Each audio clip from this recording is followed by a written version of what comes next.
So you're playing Wuthering Waves, you're doing a 10 pull, and while you don't get a 5-star, you do get a 5-piece Echo set, Moonlit Cloud. Now, in this video, we are going to look at Moonlit Cloud. We're going to talk about some characters that it's good at, how it works, all of that fun stuff. So this is going to be very similar to a set of videos that I did for Genshin that I need to do again, like continue doing it. But I want to increase the amount of Wuthering Waves content that I'm making, so we're going to give this kind of video a try. So first, we're going to start by looking at the Echo set itself, right? So this is the Moonlit Clouds Echo set. It is going to be very, very good for support. It's one of 2 support Echo sets in the game, the other one being Rejuvenating, which is specifically for healers.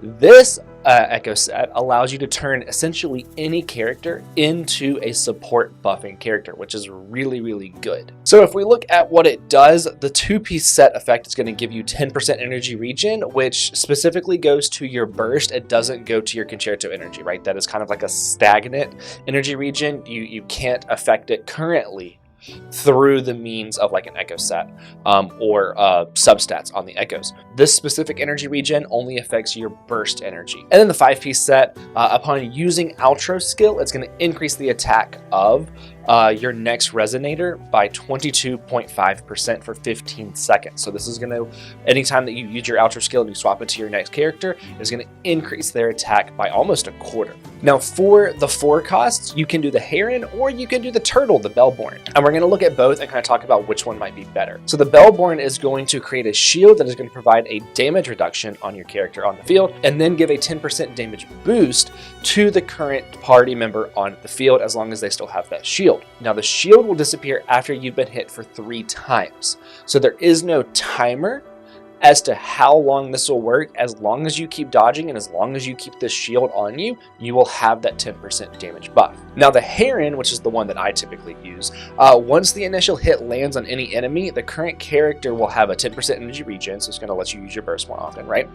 If the current character uses their Outro skill within 15 seconds, then the incoming resonator is going to have an increase in 12% damage for 15 seconds. You do get 2% more damage with the Heron, but it does come with a timer of 15 seconds. Also, you have to have the initial attack land. If it misses, it's not going to do it. You have to make sure that the initial attack hits the enemy.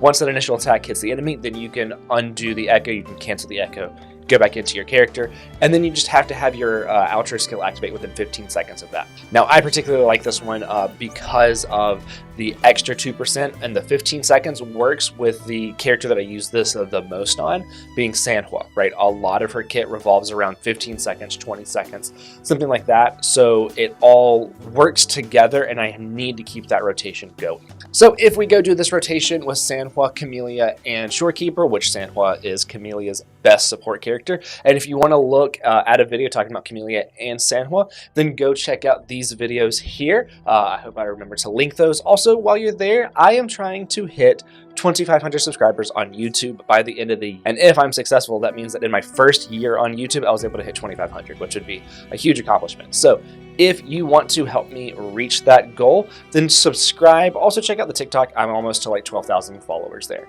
I think, something like that. So yeah, okay. So we're going to do this rotation. We're going to use Shorekeeper, which is going to, again, buff our entire team. Then we're going to let Sanhua take the field. We are going to have her use her skill, her burst, all of that stuff to get up her concerto energy.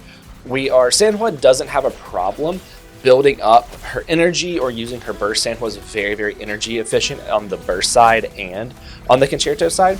So we don't really need to activate her Echo early into the rotation. If Sanhua needed more energy, we would be activating it much, much sooner. And once we have her concerto energy charged up, we are then going to use her Outro skill into Camellia, and Camellia is going to be getting the buff from Moonlit Clouds, the buff, basic attack damage buff from Sanhua, and then Sanhua's RC6, where we detonated at least 2 of the ice things to give another attack buff to Camellia, which is why Sanhua is so good for Camellia, especially with this Moonlit Cloud set. Then, of course, we're going to let Camellia just do her damage, right? She's going to do her entire thing, getting a crazy amount of buffs from just Sanhua alone, not even counting Shorekeeper's buffs.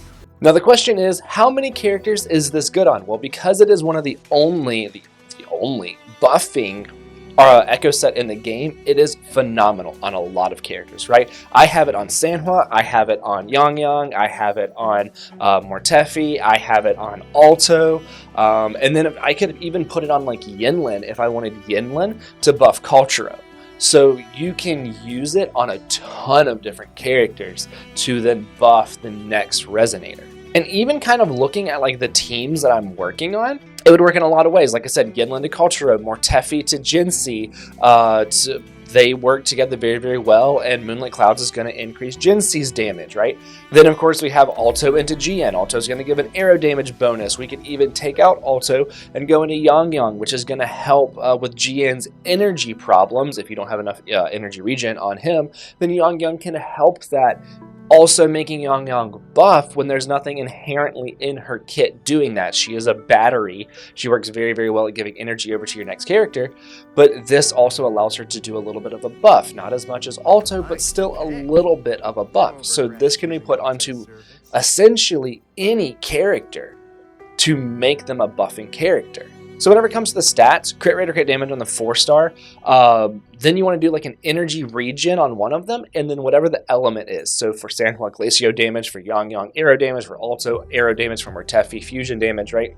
You want to have whatever their damage is, or a second energy regen if you don't have enough energy. Then just attack, or if they want HP, right, on your 1-star echoes. For the 4-star echo, I have some crit damage and some crit rate. It's really going to come down to the weapon that you have on the character, right? I have Emerald of Genesis on Yang and Sanhua, so I'm going to run like a crit damage, but on like Mortefi and Alto, I'm going to run a crit rate to try and get their crit rate higher. I'm not super concerned with their damage. Yeah, I want them to add to the team damage, but I'm not super concerned. So I'm probably going to prioritize crit rate on the characters that I don't have a crit rate weapon on. And then, of course, if we look at my Sanhua, she's only got 44 crit rate, but with her C1 giving an extra 15% and a Shorekeeper, I can get it up into the 60s or 70s, which is plenty for me to be able to run like a crit damage echo on her. So that is going to be it for this video. There are currently no characters in Wuthering Waves that I have that have green hair, so once they make one and I get that character, I'll start adding that. This character has green hair, I have green hair, and I will see you in the next one.